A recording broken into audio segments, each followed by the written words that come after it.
Morning students. In today's class we are going to discuss Act 3 of Long Day's Journey into Night. This particular scene opens as usual on the living room at 6:30 p.m. just before dinner time. As we discussed in the previous classes, most of the scenes happen around meal times in this particular play.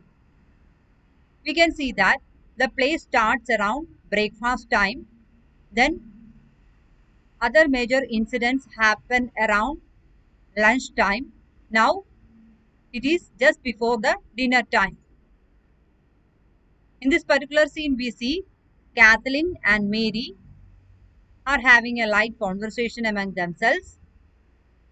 They are drinking whiskey. Mary has invited Kathleen to join her for a drink.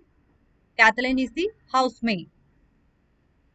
And here we can see that Mary invites the company of Kathleen as she is lonely otherwise. She is the only female member of the family. She has no one to confide her secrets. She has no other good female friends. That is why she has invited Kathleen, and they are having a light conversation among themselves. Kathleen gives her a good company. She is very sympathetic to her employers, and they both discuss briefly about the father Tyrone, his obsession with money, and when Kathleen invites Mary's attention to Edmund's deteriorating health condition, Mary refuses to admit to Edmund's consumption. Actually, Mary doesn't know the fact that Edmund is suffering from consumption, that is tuberculosis. But everyone else in the family knows that Edmund has some serious illness. But Mary refuses to admit the fact that Edmund has a serious health problem. Then Mary delves into her past memories. We can see that past plays an important role in this play. Most of the events in the present are marked by memories of the past. Whenever the characters feel quite let down, they think about their glorious past.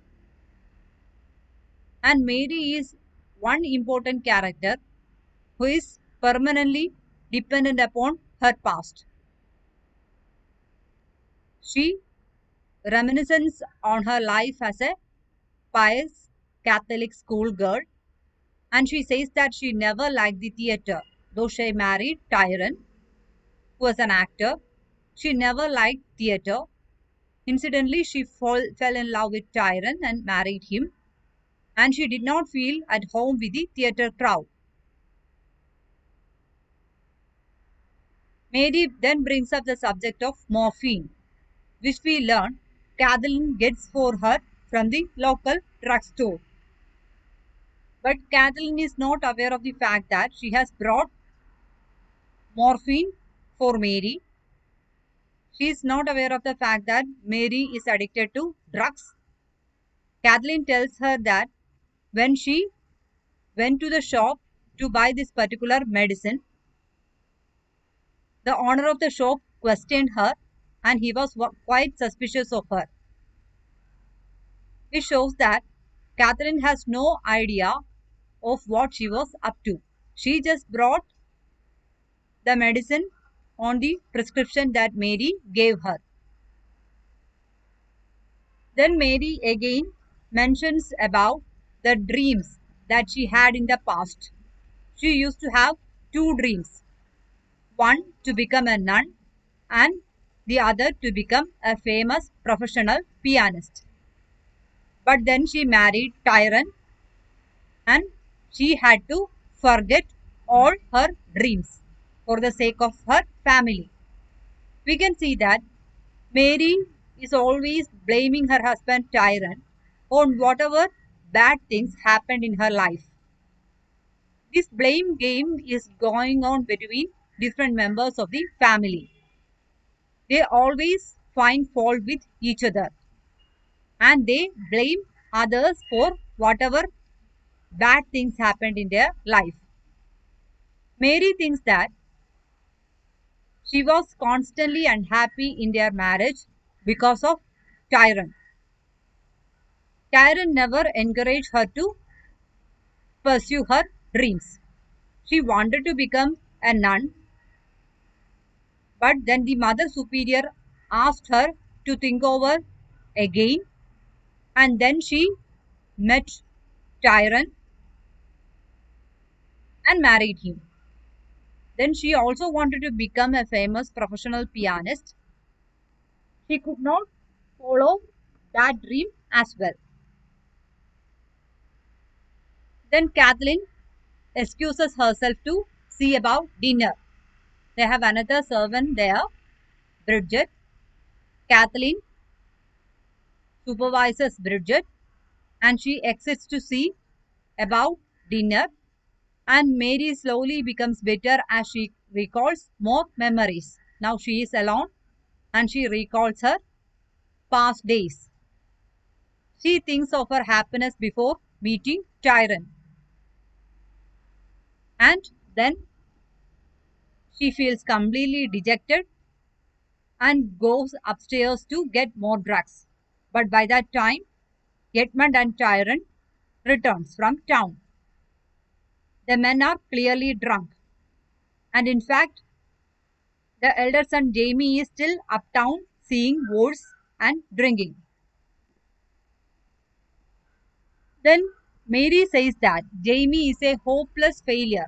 Her elder son is a hopeless failure and wants that he will drag down the younger son Edmund with him out of jealousy. Mary feels that Jamie is a hopeless failure and he tries to derail Edmund as well out of his jealousy. Mary blames Jamie's drinking on Tyrone, the father, calling the Irish stupid drunks, a comment which Tyrone ignores.